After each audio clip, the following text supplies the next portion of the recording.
હાય friend, હું છું હિરલ. સ્વાગત છે તમારું દિયા કિચનમાં.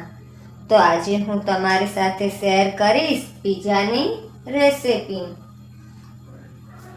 આપણે રેસિપીની શરૂઆત કરીએ.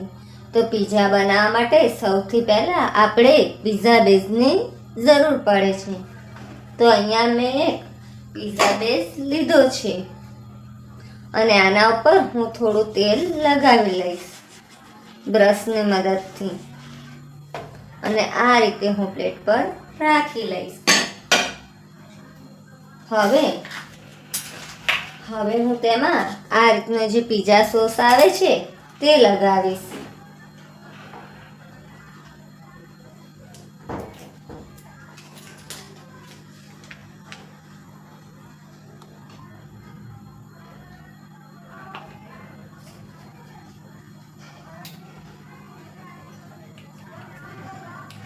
અને આ રીતનો બીજો જે પિઝા સોસ આવે છે તે એડ કરીશ.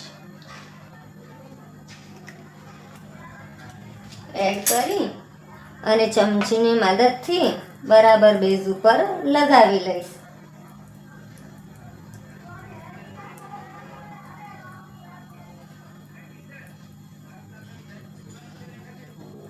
તો અહીંયા આપણે બરાબર આ રીતે પિઝા બેઝ લગાવી લીધો છે. હવે હું તેમાં થોડી જે તંદૂરી માયોનીઝ આવે છે તે એડ કરીશ. અહીંયા આપણે થોડી એડ કરવાની છે. અને બીજી જે આ રીતની વેજ માયોનીઝ આવે છે તે એડ કરીશ.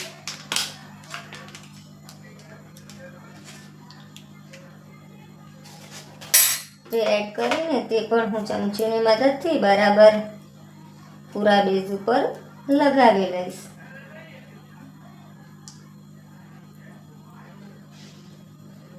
તો અહીંયા આપણે બરાબર લગાવી લીધું છે.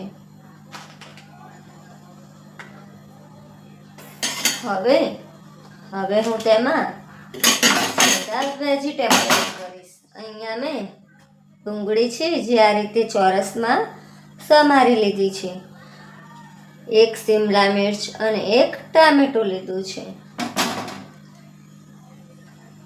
અહીંયા આપણે આ રીતે એડ કરી લેશું.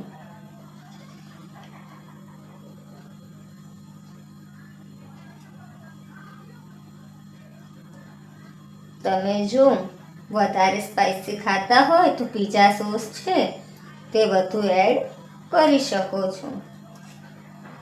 તમારા ટેસ્ટ પ્રમાણે તમે એડ કરી શકો છો. હવે હું શિમલા મિર્ચ એડ કરીશ.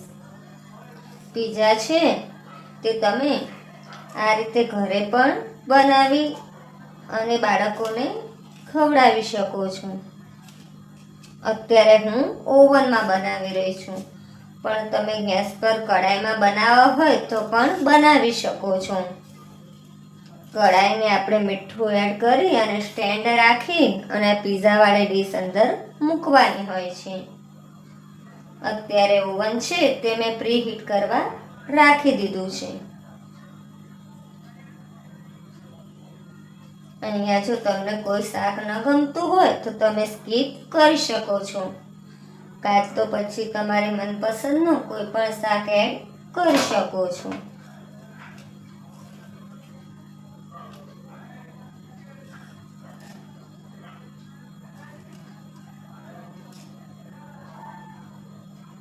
તો અહીંયા મેં ટમેટા એડ કરી લીધા છે. હવે જે ઓલા સ્વીટ કોર્ન જે આવે છે તે હું એડ કરીશ, જેને આપણે મકાઈના દાણા કહીએ છીએ.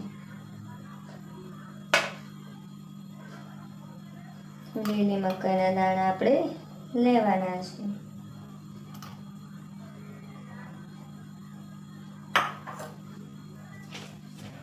સ્વીટ કોર્ન એડ કરી અને જે અહીંયા મોચરેલા ચીઝ આવે છે તે હું એડ કરીશ.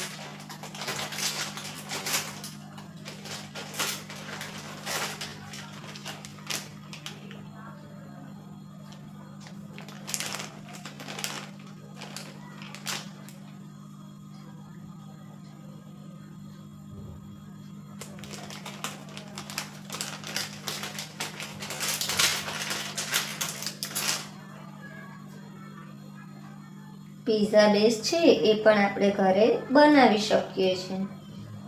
એ રેસીપી હું તમારી સાથે આગળ શેર કરીશ.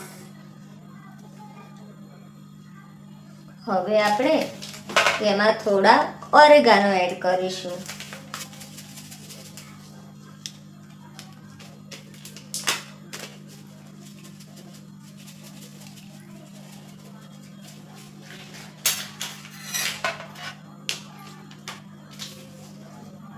અને થોડા ચીલી ફ્લેક્સ એડ કરીશું. અને હું થોડા આ રીતે પનીરના ક્યુબ્સ એડ કરીશ. જો તમે પનીર ન ખાતા હોય તો તમે સ્કીપ પણ કરી શકો છો. તો આપણો પિઝા બેઝ તૈયાર છે. હવે હું ઓવનમાં 170 ડિગ્રી પર તેને 10 મિનિટ માટે બેક કરવા રાખીશ. અહીંયા મેં ઓવનમાં 10 મિનિટ માટે પિઝા બેક થવા રાખી દીધું છે. તૈયાર છે આપણો ચીઝ વેજ પિઝા. તો તમને આ રેસીપી કેવી લાગી? જો તમને ગમી હોય તો ઘરે જરૂરથી એકવાર ટ્રાય કરજો. મારા વિડીયોને લાઈક, શેર અને સબસ્ક્રાઈબ કરજો. તમે જોઈ શકો છો કે આપણો પિઝા એકદમ ટેસ્ટી બન્યો છે.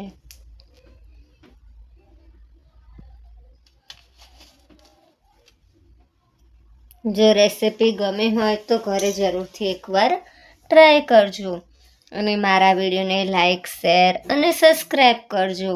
અને બાજુમાં રહેલી બેલ આઇકન ટિક કરજો, જેથી મારા નવા વિડીયો તમારા સુધી પહોંચી શકે. તો મળીશું એક નવા વિડીયો સાથે. ત્યાં સુધી બાય બાય. Thank you.